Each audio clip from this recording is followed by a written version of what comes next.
Welcome to Middle Math Academy's Statistical Questions, Dot Plots, and Shape of Data, level number 5. This is part of our differentiated series where we have 5 levels of challenge for every topic. Let's get started. Learning targets today are: I can determine if a question is statistical or non-statistical and explain why.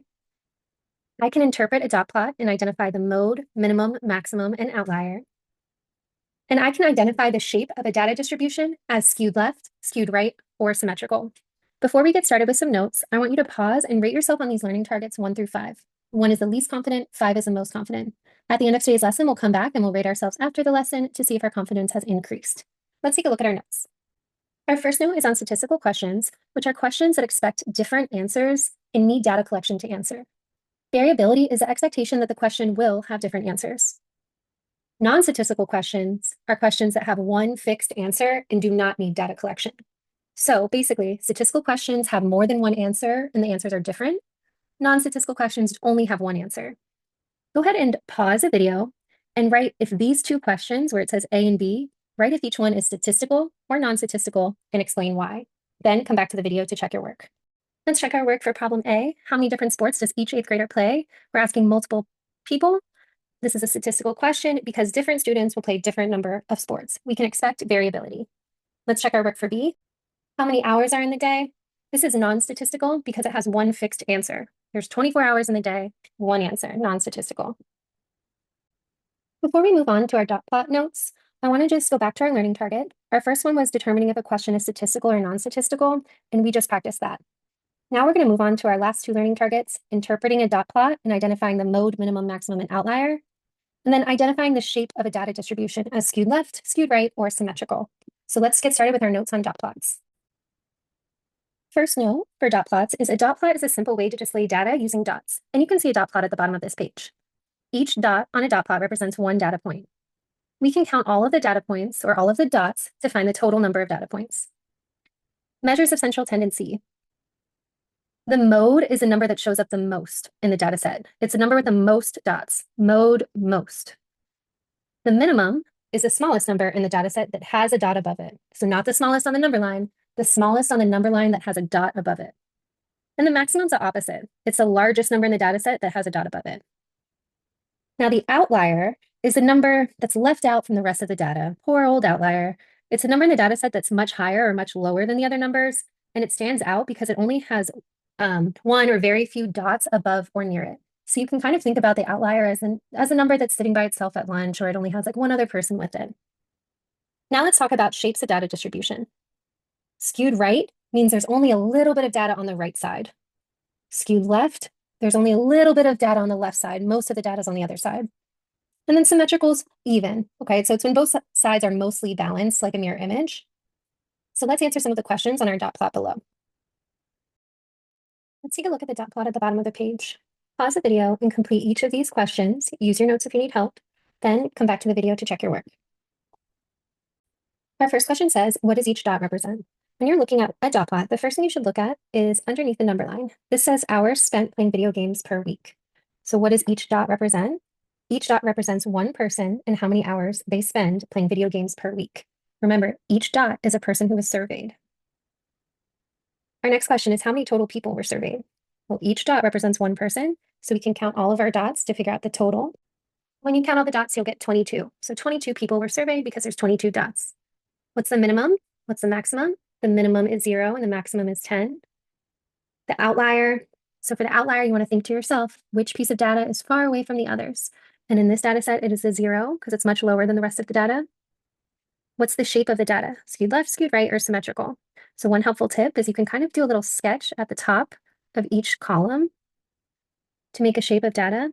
And I can see there's not a lot of data on the left. So you're looking for wherever there's not a lot of data. And in this case, it's on the left. So that means this is skewed left. If it was skewed right, there wouldn't be a lot of data on the right, and it would look like this. Remember, symmetrical is pretty even on both sides. So what's the shape of the data distribution? The data is skewed left because the left side only has a small amount of data, while most of the data is on the right. Check in with your teacher. Come back to the video when you're ready for page 2. Complete problems A and B on page 2, then come back to the video to check your work. Check your work for problem A and B. Complete the rest of page 2 on your own, then check in with your teacher to get additional feedback. On page 3, you're going to write the total number of participants surveyed for each dot plot.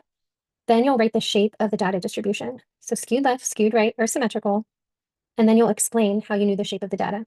So start off by just completing problem A, then come back to the video to check your work. Here's what you should have for problem A. There are 28 total dots. We can see that our shape is skewed right because there's not a lot of data on the right. So explain how we know the right side has only a small amount of data while most of the data is on the left. Make sure you have this down. Complete the rest of page 3, then check in with your teacher to get additional feedback. On page 4, complete only problem A, then come back to the video to check your work. Let's check our work for problem A. What does each dot represent? Each dot represents the number of minutes one student spent practicing an instrument daily. Next question, how many people were surveyed for the dot plot? You should have counted 25 dots, which stand for 25 people surveyed. The minimum is not 0. Remember, there's no dot above 0. So the minimum is 5 because it's the smallest number with a dot above it. The maximum is not 50. The maximum is 45 because it's the largest number with a dot above it. The mode is the number with the most dots, which in this case is 10. What is the outlier? The outlier is the data that's far away from other pieces of data. And in this case, it is this guy or girl over here. Significantly different from the other data points with only one student practicing that long. And what's the shape of the data? Well, if I draw a little sketch at the top of each dot, I can see there's not a lot of data on the right. So that means it is skewed right. And then how many students spend more than 15 minutes practicing their instrument? So if I'm considering more than 15, I'm not considering 15, but I'm considering all the dots or all the people who practice more than 15, which in this case would be 6 people. Complete the rest of page 4, then check in with your teacher. Pause the video and complete problem A on page 5. This video won't go over problem A, but I want you to complete it now, then come back to the video. Take a look at the bottom of page 5. It says create your own dot plot. Make sure to ask your teacher about this to see if they want you to do it. But if you do want to create your own dot plot, you're going to write a statistical question here. Okay, so a question that has multiple answers. And if you can't survey your classmates, then you can just predict what you think they would say for your question. Just make sure that your dot plot has at least 15 values, and then you'll answer each of these questions. Once you finish page 5, go ahead and check in with your teacher to get additional feedback. Complete all of page 6 on your own. Once you finish this page, come back to the video to check your work. Remember, for this Venn diagram, what we do with Venn diagrams is for statistical questions, you'll write everything that's different between statistical and non-statistical questions on the outside here. And then on the inside of your Venn diagram, you'll write the similarities. So finish all of this page, then come back to the video. This video is only going to go over closing problem number 3 with the Venn diagram. So I wrote my answers on the outside of the Venn diagram so you could see them better. But for statistical questions, some things that make it different from non-statistical is we expect different answers or variability. It requires data collection from multiple pieces or sources, and it's used to understand trends, patterns, or behaviors. Non-statistical questions expect one specific answer, like how many hours are in the day? What's the capital of Virginia? They don't require data collection, and they're used to find a fixed number or fact. And then some similarities are both types of questions are used to gather information, can use numbers or categories for both types of questions, and they can be used to make decisions or solve problems. So make sure all of page 6 is done.